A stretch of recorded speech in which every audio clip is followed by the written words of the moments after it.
which work together in the Goddess Sustainability Cycle, which we talked about a little bit briefly yesterday. Mm-hmm. But yesterday was about vision. Yesterday was about the big picture, where you'd like to be, things like that. Today is about clarity, which is about planning, which is about setting down the steps that you need to take to get to where your vision, to get to your vision, get to your inspiration.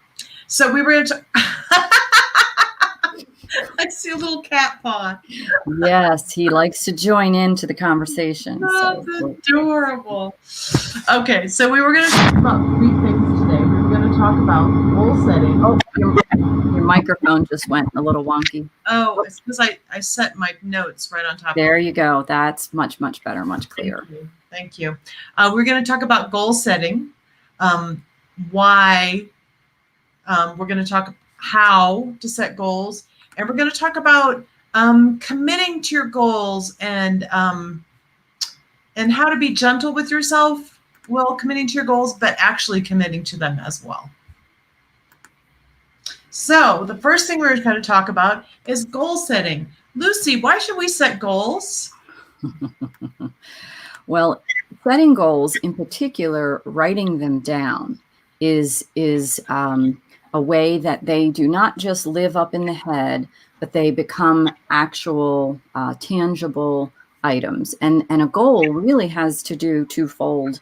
It's with your growth and with reaching, I believe, beyond what your day-to-day, work might be. So a goal goes beyond those things. Right. I'm noticing the smoke coming in the window. It smells amazing, but I know that it's Glenwood Canyon is on fire. Oh, dear. And that's quite a ways away from us, probably 150 miles away. It smells like a beautiful campfire, but it's a sad smell. Sorry, I didn't mean to interrupt, but. No worries. Yeah. I'm like, oh, it smells good, but it's horrible. So I think most of us have aspirations, but the thing about when you write down goals is you're making an actual plan. You're making actual steps. And I heard someone say, if it doesn't get put on the calendar, it's not real. And goals are a step to getting you to that calendar level of minutia. So there are different layers, right? You have like your huge aspirations, right? And then you have your goals, and then you have the action steps, which you need to take to make those goals actually happen that lead you to see how it kind of like goes. Mm-hmm. Yes. And so having those specifics written down on the calendar, having them in a manner that's measurable so that you can say, in this moment, I will do this. And then it's in the various increments to get there so that it can become achievable. And, we want our goals to also be in alignment with our overall objectives. So relevant. Skipping ahead a little bit. Skipping ahead. All right. Well, I will talk about the other part of this when you get stuck and why, that part can happen. But let's go. Right. Yeah, that's the very end part. But I just wanted to I really want to elucidate the importance of goals, because I think all of us are like, if someone asks us, do you have goals? You're like, oh yeah, I have goals in my head. Like, I want to buy a house. I want to get my motorcycle license. I want to, travel to France. But if you just have them they're literally not going to happen. I mean, they've done studies and they've showed something like you're 95% more likely to achieve what you want to achieve if you just write it down. Because if you are not, it is a dream. It is a wish. It's a want. It's an inspiration. Yeah. Mm-hmm. Yeah. So I get it. That sounds, it sounds really great to just even have this conversation, to have it that much more defined. So I love that we're getting this out there. Right. And inspiration is important, and aspiration is important, but it's the first step, right? If you never take the second step, what was that? that old Christmas special. Put one foot in front of the other, about the Herbie the dentist. Mm-hmm. There's a little claymation thing. Mm-hmm. Love that thing. It's so ridiculous. So anyhow, goals, important, super important. And if you're just joining us, this is Lucy Clark from Goddess Mastermind Group, and I'm Karen Spies from Goddess Mastermind Group. And we're working, helping, supporting women entrepreneurs with a system to move forward while not burning themselves out. And we also do work, which I don't know if it's really out there that much. We also work with people who are highly sensitive, who have traumatic brain injuries, and have their own business. And we also work with people who are brand new, just getting started in the owning your own business space. So, number 2, hey, Lucy, this goal setting thing sounds pretty cool. Yes. What if I just write down, I want to go to France next year in the spring for vacation? Is that a good goal? So travel is a goal. I would imagine there would need to be more wrapped around that. It's also something that if it's in your personal desire to, I guess, expand and experience a culture, and you want to see the Louvre, you want to see a particular natural site, whether it be the bodies of water or the architecture or the culture, I mean, just the people, everything. So it's on its way to becoming a goal. What I'm trying to lead you to is that there are different levels of goals. There's like my 10-year goals, there's my 3-year goals, there's my month goals, there's my week goals, there's my what am I doing today goals, right? And those are going to look a little bit different, right? Because people always say, we can talk about SMART goals, which is a big deal, but and it's certainly measurable. If you go to France or you don't go to France, that, right? But it's like, I believe we've been working with several people who are like, oh, I'm just going to touch up my website. I'm just going to revamp my website. And we were like, that's a goal, but it's not a goal. You show big in here, big. Right? You need to have little steps. So that's what I was trying. I'm sorry, that question was a little blank. I was like, do tell, is that a goal or is that not a goal? It depends on, your. It's the beginning of a goal. You named it. It's the beginning of a goal. Okay. Good. So let's talk about SMART goals, right? All right. SMART goals are I think incredibly important to look at your goals and evaluate them on this criteria. And it's a tried and true method. Many will instruct you on this. You'll find it out there in a lot of places, but having those gentle reminders like we do in our mastermind when we gather each week is very important to be able to not just do this on your own, but also doing it in a community. So where we're talking about the goal itself, let it be specific. And so, what is it you want to accomplish? What needs to be included in this goal? When do you want to do this, and why? I mean, those little specific increments, there's a lot even in just that one step, and there's 5 steps to it. So right. Measurable. That's the other real big one. The website. The main 2 that I focus on, and I have to say, like when you're in a group like the ones that we run, it's super helpful because you can think that you're being specific. Until you get the inquiry from someone else and goes, well, how is that in alignment with where we hear that you want to go? Right. Or what does that actually mean, what you're saying? Because to me, it doesn't seem specific. And that's like we try to foster this, this atmosphere of supporting each other through like gentle inquiry, not like, hey lady, but really being like, okay, so what about this?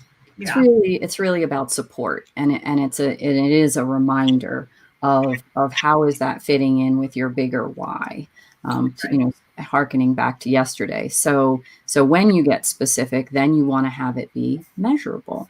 Right. And so, that would be the rest of the inquiry, is how can you measure that particular goal? And so typically, obviously, you're writing that down. You might make a chart, you might make a diagram, because then that also gives it that much more life, particularly like with a website. You could almost even have those blank pages, if you will, like a PowerPoint, and you're going to be filling it in. And this is how you're going to communicate with your audience. Right. And things that are big, like chunking it down. I remember I had a friend whose boyfriend got like a consulting job, and they wanted him to write down every single thing that he did, right? And keep track of it. And literally he was doing like hundreds of things a day. And he was like, I feel like I'm spending a third of my day writing down what I'm doing, but so useful for tracking, right? So, I mean, so I could see how that could get irritating, but there's also a development method called, is it Kanban? Is that the one where you take Kanban is really big on sprints. So you take a sprint, and say you're developing a piece of software, right? Because that's typically where they use this stuff. You're like, we need this button to work. That's the name of the sprint. And the first one is create the button. And the second one is turn the button blue. And the third one is put an outline around the button. And put text on the button. So it's very, very, very right? Specific. But once that's done, boom, you can check that off. You never have to think about that again, which is, a great thing about lists. I use lists, handwritten lists, every single day. And it's so incredibly helpful. I'm not going to go into my Google Calendar and put, oh, I did this for 15 minutes or that, because that's like my friend who was a consultant. I write down stuff at the beginning of the day, and then I'm like, okay, tick, done. So I'm not like trying to think, okay, what do I do now in my head? Okay, so what's next? We got specific, measurable. What's the next one, Lucy? Right, in your chart. So you want to have this be a goal that is defined as achievable.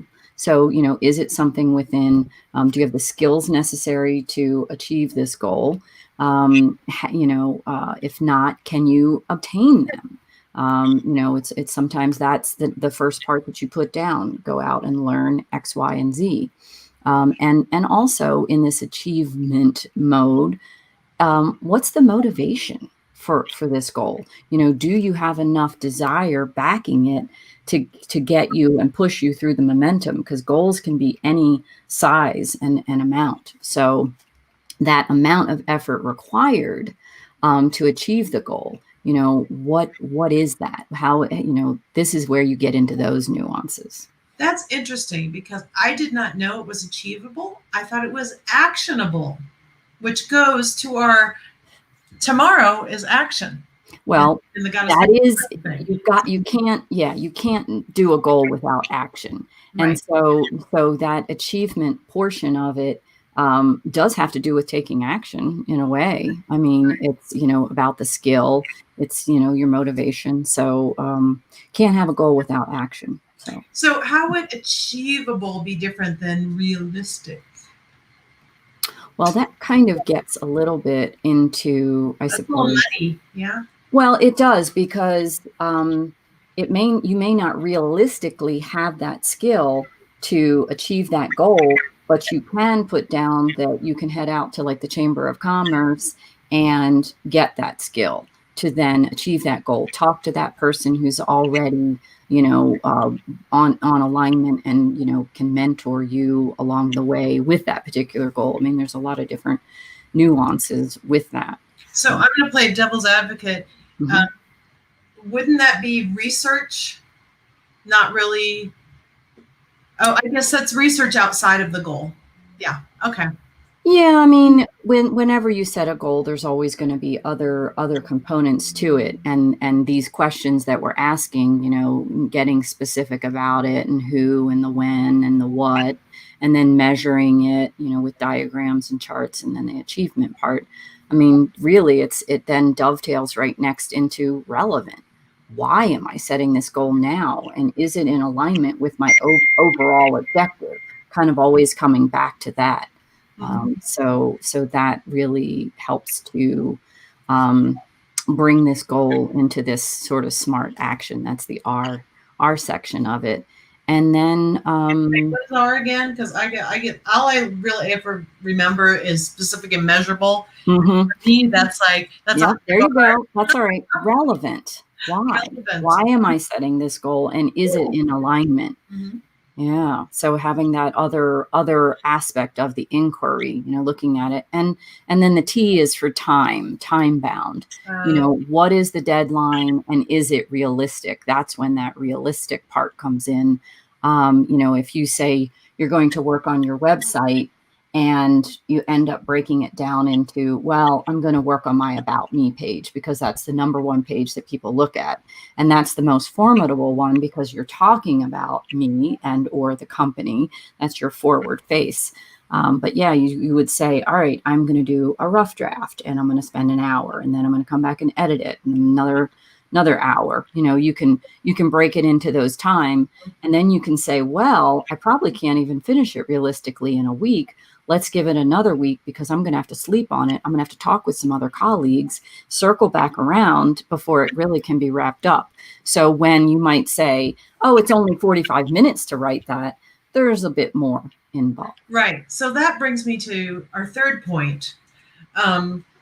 So what about if you set goals and you don't reach them? What about if you commit to your goals, but don't really reach them? Or what if you think you're setting a realistic goal and then you don't reach it? And then, because I know so many people, talk about like New Year's resolutions, right? People are like, oh, this year I'm going to get in shape. I'm going to like eat right. I'm going to do all this thing. And what typically happens, from what I hear about, I'm not really a New Year's resolution person, is that like one thing will fall down. They'll be like, I'm going to start this whole program and all this thing is going to be great. But one day they'll be like, oh, I'm too tired to go to the gym. And then the rest of it just goes boom out the toilet. And I really think that the reason that happens is that people feel like they're lying to themselves. So I feel like when you make a goal and you talk and you say, okay, this is what I'm going to do. And through something it doesn't happen, that there's a self-betrayal thing that can really happen. Yeah, there starts to come in some judgment about it when you feel like you failed, even that one day that you were tired. And that's kind of like, you could consider that a micro fail, and you could just go, okay, tomorrow I'll put my shoes out and I'll try again.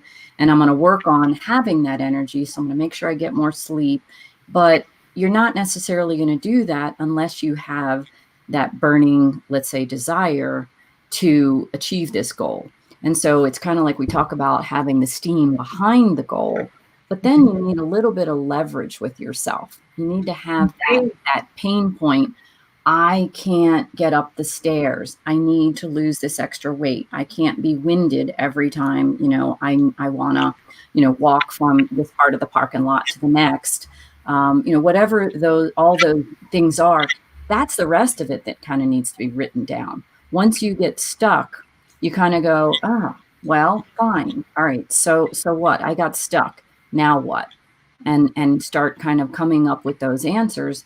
And you can kind of look back at what you wrote down, about your why. Why was this goal a must? This is not just, oh, I kind of like to get in shape. Oh, yeah, I kind of like to fit in a bikini. But then it comes summertime and you're like, well, I don't really wear a bikini. So what's the point? You can just justify it away. Wiggle your way out of a lot. But if it was really tied into a health standpoint of, look, I know in my family there is heart disease. And if I don't start getting my cholesterol under control, specific, measurable, right, then, I'm not going to necessarily take action.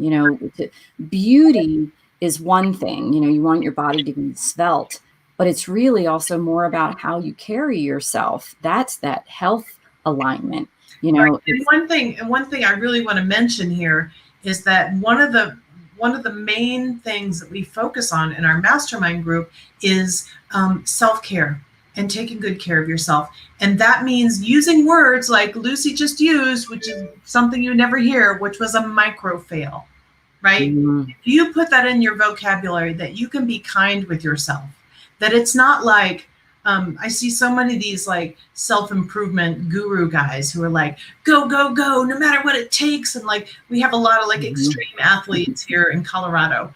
And I just think that's not a healthy way to live and to treat yourself. And I think, you know, ritualizing your self-care and prioritizing your self-care and balancing it with your goals, right? That's something we really try to get people to do, because when you have that rest, when you have that respect for yourself, you're more able to get in touch with that why. You're more able to use that as a fuel instead of being like, oh, too much. Well, and goals, whether they're in business, a lot of times they are directly tied in with the personal. So if you're not finding, you know, the energy for that day to even tackle your goal, you might want to look at your personal part and really give yourself that compassion and that openness to be flexible. You know, if you say you're going to diet so that you can achieve that, let's say, reduction of cholesterol, if you slip and decide I'm going to have some chocolate, or I want to have, you know, a moment to share with a friend and they're serving a particular meal that isn't in alignment, you know, giving yourself that space and that breath to it's almost like everything in moderation. It's still going to get you towards that goal. You know, when you've got that moment, you know, where you're facing with that, just really just loving and nurturing yourself. That's all we like to help with and remind people. Right. Just dust yourself off. No judgment. Get back on the horse. Yeah. Evaluating, right. And so, you know, if you don't achieve a goal, or you feel like you're getting to that stuck point, you can ask yourself, what will it mean if I don't achieve my goal? What is it going to cost me to stay the same? We talk about this with long-term goals. Do you want to be in this place in a year, in 5, in 10 years? Can you imagine that and let that also be one of your reminders, one of your leverage, you know, towards your goal? So you guys, we have a free mastermind group. We have other ones that are paid mastermind groups, but the free one is kind of like your introduction. A lot of people have never been to a mastermind group, or they hear they cost thousands of dollars. It depends on which level of mastermind group you're in. We do have a free mastermind group that you can find on, I'll put a link to it in our show notes. Resolve, and I'll put a link to it in our Goddess Mastermind group page. But I really encourage you to join us and kind of like get some specificity, some feedback, some accountability, some traction, accountability, clarity. I mean, talking about, you know, our vision and the breaking down, you know, knowing where your strengths are, having that community to help support you along the way, in whether you're new in business or are starting a whole new business, launching into a new area, or even if it's something you're really seeking to achieve personally. That's where we really want to support. So just, you know, even being in that group and being like, okay, these are my goals, and having people like say, oh, well, that's an amazing goal, I should do that too, right? Which happens a lot in the group. Camaraderie. Other people saying, well, what do you mean? And, you know, is that measurable? And it's a huge growth experience. So I would really encourage you guys to check it out. And yeah, we work a lot with goals. So today we talked about goal setting, how to set goals, and basically kind of like how to be kind to yourself and stay on track with goals. Yeah, I'd love to encourage everyone to level up. And if you're ready to take that next step to apply to join in our mastermind, our paid levels are so powerful, and they're really in alignment with exactly what you need. And so this is the time to make that change. If you are done with staying where you are and you want to make a difference, this is a wonderful place to be. and connecting with a group of women who, I mean, most people who are self-employed, the people around them, their family and friends, are not necessarily self-employed, and they don't really understand what you're coming from. And connecting with a group of women who are facing similar challenges, who are like, you know, I'm there for you, you be there for me. It's mind-blowingly good, you guys. Oh, leaps and bounds accelerate. That's one of the feedback that we're really getting. They were so stuck, not feeling like they're moving anywhere, and people are really, our women in our masterminds are just making such a difference in the world and in themselves. So awesome. Thanks for joining us. And we'll be doing our Q&A probably about 12:30 because we were running a little late today. And so definitely put any questions you have in there. We'd love to talk about them, about goals, setting goals, achieving goals. Yes, this is going to be very evergreen. Anyone that checks in, even if they're coming in day 1, 2, 3, or after our days, these questions are still going to be active here, and you can ping us and say, I need some answers. Yeah. We're here. Cool. Awesome. Have a great day, you guys. See you soon. Thank you. Bye. Bye.